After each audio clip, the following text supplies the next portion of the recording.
Sibikutty Francis, Dijo കാപ്പനൊക്കെ പറയുന്നത് താങ്കൾ കേട്ടിട്ടുണ്ടാവും. ജീവനക്കാരന് പലപ്പോഴും ഇത്തരം സാഹചര്യങ്ങൾ ഉണ്ടാക്കുന്നത് എന്നതാണ് അദ്ദേഹത്തിൻ്റെ ഒരു നിരീക്ഷണം.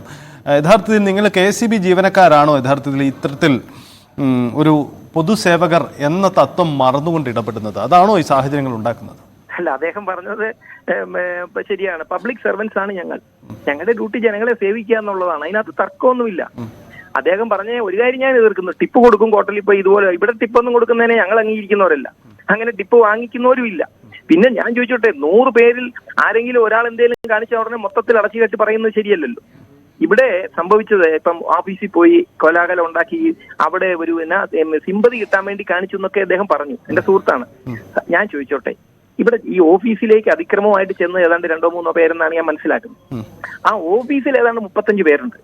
ഈ 35 പേരോട് വിചാരിച്ചു കഴിഞ്ഞാൽ ചുരുട്ടി കൂട്ടൂലേ? അങ്ങനൊന്നും ചെയ്തില്ലല്ലോ.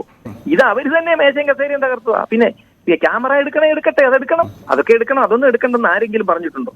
അപ്പൊ ഓഫീസിലേക്ക് അതിക്രമിച്ച് കയറി അവർ ചെന്നുണ്ടാക്കി പ്രശ്നം ഉണ്ടാക്കിയതിനെ എന്നിട്ട് ജീവനക്കാരുടെ മേൽ കാടിവെള്ളം ഒഴിച്ചതൊന്നും ഇല്ലാന്ന് പറയാൻ പറ്റുമോ? ഇദ്ദേഹം കുക്കറിനകത്ത് ഈ സാധനം കൊണ്ടുപോയെങ്കിൽ ദാറ്റ് ഇസ് മെൻസറിയ എന്ന് പറയും. നേരത്തെ പ്രിപ്പയർഡ് ആണ്.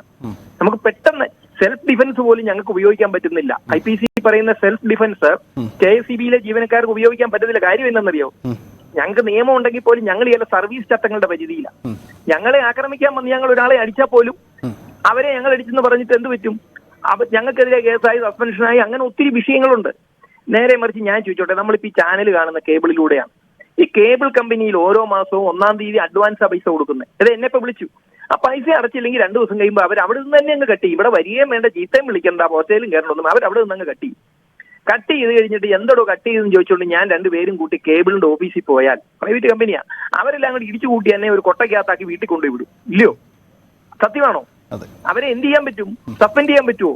അവർക്കതിന് അച്ചടക്ക നടപടി ഉണ്ടോ? അവർക്ക് സർവീസ് കോൺട്രാക്ട് റൂൾസ് ഇല്ലല്ലോ. അപ്പൊ ഈ KSEB ജീവനക്കാർ പബ്ലിക് സർവൻസ് ആണ്, ഗവൺമെന്റിന്റെ ഭാഗമാണ്, ഗവൺമെന്റിന് വേണ്ടി വർക്ക് ചെയ്യുന്നവരാണ്.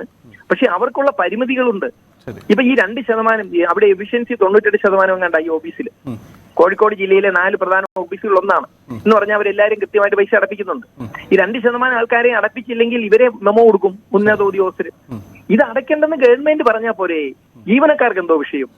ആര് ബലമായിട്ട് ഡിസ്കണക്ട് ചെയ്യണേ പോസ്റ്റിൽ കയറണേ പാടില്ലേ? കാലയിൽ പാദം ത്ലായ്പിട്ടാ കയറുന്നത്, ഏണിയും വെച്ചാ കയറുന്നത്.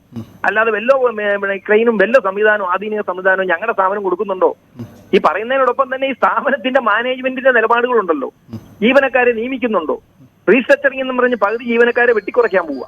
ഇതിപ്പോ കാഷ് കൗണ്ടർ കുറയ്ക്കാൻ പോകുന്നവർ അതിനിപ്പം നാട്ടുകാർ വന്ന് അടിക്കും. കാരണം എന്നാ? തൂമ്പ പണിക്ക് പോകുന്നവനും കൃഷിപ്പണിക്ക് പോകുന്നവനും പാവപ്പെട്ടവനും തടിവെട്ടുന്നവനും ഓൺലൈനിൽ അടയ്ക്കണമെന്ന് പറയാൻ ഇവിടുത്തെ നിയമമാണ്. കേരളത്തിൽ ഒരു ഡിവിഷൻ ഓഫീസിന്റെ കീഴില് 1000 രൂപ കഴിഞ്ഞാൽ ഓൺലൈനിൽ എടുക്കൂല. അയാൾ കണ്ടുപിടിച്ചിരിക്കുക നിയമം. റിസർവ് ബാങ്ക് പറയാത്ത നിയമം നടപ്പാക്കാൻ KSEBക്ക് പറ്റില്ല. ഇതൊന്നും പാവപ്പെട്ട ലൈൻമാനോ വർക്കറോ ക്ലാർക്കോ ഒന്നും അല്ല ഇതിന്റെ ഉത്തരവാദി. ഇത് ഉന്നത തലത്തിരിക്കുന്ന സാറന്മാരാ. പുതിയ ചെയർമാൻ വന്നിട്ടുണ്ട്. അദ്ദേഹം ഇതൊക്കെ മനസ്സിലാക്കുമെന്ന് ഞാൻ പ്രതീക്ഷിക്കുന്നു. അദ്ദേഹം യുക്തമായ തീരുമാനമെടുത്തു. അദ്ദേഹത്തിനൊപ്പം ഞങ്ങളുണ്ട്. അത് നിയമപരമാണല്ലേ? അത് നിയമപരമാക്കി മാറ്റണമെന്നായി മാത്രമാണ് ഞാൻ